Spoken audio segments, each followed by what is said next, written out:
Amama amene chithunzi chawo tikuchiona chikuseta pasikini pa thopo iwoto zina lawo ndi a Agnes Tom azaka kubadwa zokwana 28 pamene tiyankhula panotu awatapa ali mchitoposi cha polisi mboma la Mangochi kusatira kuti anakwiya kwambiri after atapezerera amunawo ali pamwamba mkazi wina ndi anavulaza atum zawoyo mochita waleche kumeneko zosatira zake polisi yawatapa kuwasunga mchitoposi kumeneko naso nkumazalabwa kuti imeneyo ndeyiti taifotokozeni bwinobwino moti zinakhala bwanji anyways mangosana nkhani ndona kuti adona amene wa Agnes Tom iwo akhala ali pabanja kwa zaka zochuluka ndithu ndi amunawo kumeneko komano mukupita kwa nthawi zikuona kuti anamba kukayikira zichitochito za abambo kutino ali ndi chibwezi cha mseri zimene nonse zinakondweresa adona amene wa madziwa kale nkhani zokhuzana ndi zibwezi anthu ali pabanja zimakhala zopweteka mbali zonse adona wa zikuona kuti zimawawa kwambiri ndi anakhazikitsa njira yoti fufuze bwinobwino adziwe mayi amene amachita ubwezi wa mseri ndi amunawo mpaka kuzafikira ponena kuti azindikira ma details amayi ameneyo yemwe dzina lake ndi Doreen Witness zaka zake zakubadwa ndi 21 ndezi kuona kuti ubwezi umenewo umayenda ndithu pano adona wa Agnes samafuna kuonesera kuti anawatulukira amunawo kutino ali ndi ubwezi wa mseri pano plani imene anapanga ndiyongofuna kuthana ndi mzimayi nzawoyo kuti mwina mwake amulanga atha kusiyana ndi amunawo imene nkhani zake zimayendera kumeneko leno zikuona kuti adona wa Agnes akhana akupanga track amunawo mmene akuyendera amwina ma calls mwina pa phone ma messages amapanga track bwinobwino mmene akuyendera leno azafika tsiku lina lake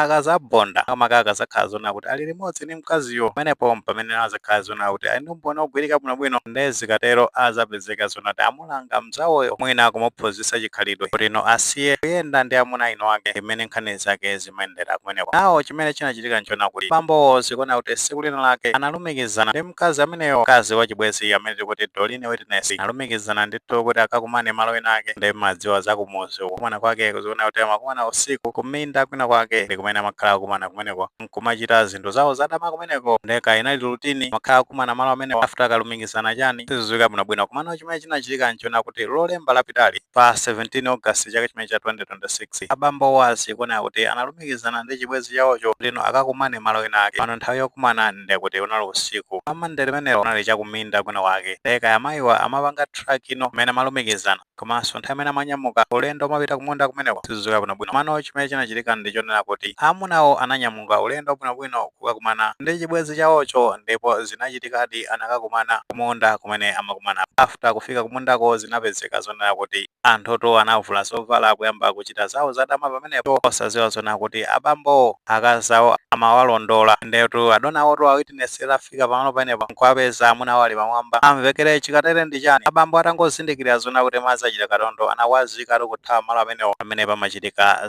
zakusaweruzikazo osatira izi amayi a Agnes Tom anayambwandiratu a Doreen amvekere ndakupeza iweyo ndamene masokoneza mtendere mnyumba mwanga lero lisi ndikusiya ndetu munthu ameneyo anzawo anali ali maliseche sanavale ndetu unali kukokanakokana pamenepo ndezi kuonera kuti a Agnes anakonzekera amene amapita kumeneko anatenga mpeni anatenga lezala sizuka bwinobwino komano anagwiritsa ntchito chinthu chakuthwa kwambiri kuyambatu kucheka anzawo kumaliseche angasiti madziwa munthu anali amaliseche pasino tuiwotu kuyamba kucheka mzawo pamenepo muvulaza usale masewera nzawo kuyesa kuti mundikhululukire ndizayambira aswa kuti iweyo tsiku la lero ndithana nawe wandisausa kokwanira kati ndi maso amtendere munyumba mwanga ndi chifukwa cha iwe ndimene nkhani zake zinenderatu kumeneko ndipo satira chimpwirikiri chimenecho zikuoneka kuti anthuno analowererapo mpaka anthu afuna kwabwino anayimbira polisi kumeneko yomwe inathamangira kumeneko polomosatu a Doreen Witness ndi kuona amene analili apolisi kumeneko ndero anawatenga kupita nawo kuchipatala cha kumene kumankebe kumeneko anawasoka kumeneko of course anangopanga treat at outpatient anapanga admit kumeneko ndi mmene nkhani zake zinendera kumeneko ndi paja amene amayankhulira polisi ya mankebe ndi a Kondwani James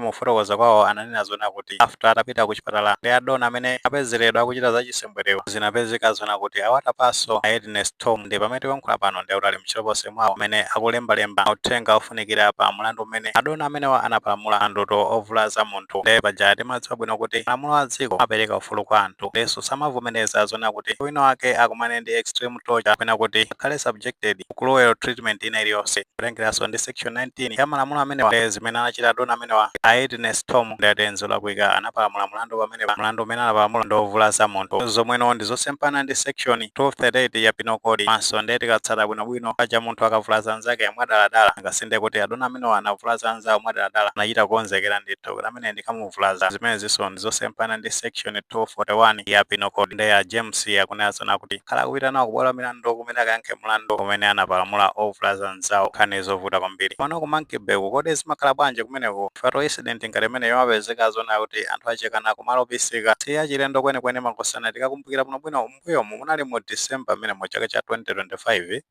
apanali pa 1 December panepo mayeso winanso anadzakwiya kumeneko after ndikuti atapanidwa ndi athaina ake kupita kulumu a trading pa Monkey Bay pomwepo paja nkazaniya zoti atawo analezera kwambiri chani lezi kuona kuti atapita kulumu anangogona palibe china chonse chimene anapanga kumeneko. Ndeno popsa mtima adona amenewo omwe dzina lawo ndi Regina Justin azaka kubadwa zokwana 21 iwo ato kumeneko anangopitako Monkey Bay kukanda kuti amachita business yogulitsa thupi kumeneko komano kumuzi kwawo ndipo malanchewo kuti popsa mtima kuti apita kulumu ndi adawo anali chibwenzi chawo chani anapezeka zona kuti anangotenga mpenito kuyamba kucheka mamunayo pomocheka kumalo obisika kumeneko. Posatira zimenezo tinaona kuti anthu amenewo anazakadandaula ku polisi force ndi anapita ku chipatala nayo athandiza chipatala chakenso cha pa Monkey Bay pomwepo after kuwathandiza kumeneko apolisi anapeza zoti anamanga adonawo mpaka nkhani inapita ku khoti kumene anapasanso zaka 5 pamulandu umene anapalamula kumeneko. So manthabe amazabwera kuti azimayi kumeneko ku Monkey Bay kupsa mtima kwa mtundu wanje kumeneko kana kutenga chida kuyamba kucheka kumaliseche anzanu. Anyways ayindeto nthawi zina anthu akapsa mtima amatha kupanga control mkwiyo pano nthawi zina zimafunanso kulingalira ma consequences amene amabwera chifukwa cha actions yathu. Of course ndi kuti tikatenga case ya Witness Tom munaona kuti ndolakwa whatever case mabetita kunazo kuti ndolakwa ndito pamene amasiya nyumba kumapita kumakapanga zachisembwere ndi mkazi wina kunja zimakhala ndithu ndizowa mbali zonse. Pamano chimene chinangovuta ndi reaction yawo atawapeza anthu amene patopa pamene papazi mafunikira ndithu amene awapezamo nkutenga maumboni ankuitana anthu ena kumene kuti azawathandize kumene kuchitira umboni choka pamenepo paja nthawi zambiri ma families akamamangidwa amakhala anthu amene amayimbira mbali zonse apanga engage ma third parties aja wafotokozera bwinobwino ndikuona zoti atha kutithandiza motani kusiyana ndi zimene zinachitika pamene pazi papopsa mtima zosalira zake ndi zimene ziyavulaza munthu olonkunali kutheka kumupha kumene patondete munthu akakwiya nthawi zina ngati suzipanga control mkwiyo zosalira zake zimakhala zosakhabwino. So titha kuona kuti pamenepa ali mchoposi ya polisi akhala akupita ndi kuti kubwalo la milandu kumenekonso mwachidziwikire ndi kuti akapasa zaka kumeneko of which ndi kuti akapasa zaka kumenekoko kuti zabanjaso panepo palibetu sinde kuti mwina aperekanso mwayi kwa munthu amene amakhala kuchita zachisembwere ndi amuna oyo pamenepo. So kunali kwabwino zipanga solve mwamtendere kati kuli kusamvana ndi kuti anthu anakasiyana pamenepo aliyense ayendere yake kusiyana ndi kukathira muchitoposi ngati mmene zakhalira pamenepa. So zinaso azibambo tikuyeneka tizionesesa zochitika zathu kama actions yathu amenenso amatha kubweretsa mavuto akamaka mafamilies onse sazibamboka azimayiso enaso aliko osakhulupirika ndochulukanso kwambiri. Pamano chimangofunikira ndi chonena kuti pamene tili pa family kukhulupirika koja ndi kwabwino nthawi zina amathandizira kupewa zinthu zimene zimabweretsa confusion family yathu. Ayi mmenemo ni mmene nkhani zake zikuyendera kumeneko ku Monkey Bay mboma mangochi kutheka makosanati ndi maganizo pa nkhani imeneyi makamaka pa zimene anachita a Witness Tom nalakwisa pocheka mkazi nzawo ku maliseche apena nakhoza ndithu kumuphunzitsa ameneyi kuti mwina ena atengerepo chitsanzo pamenepa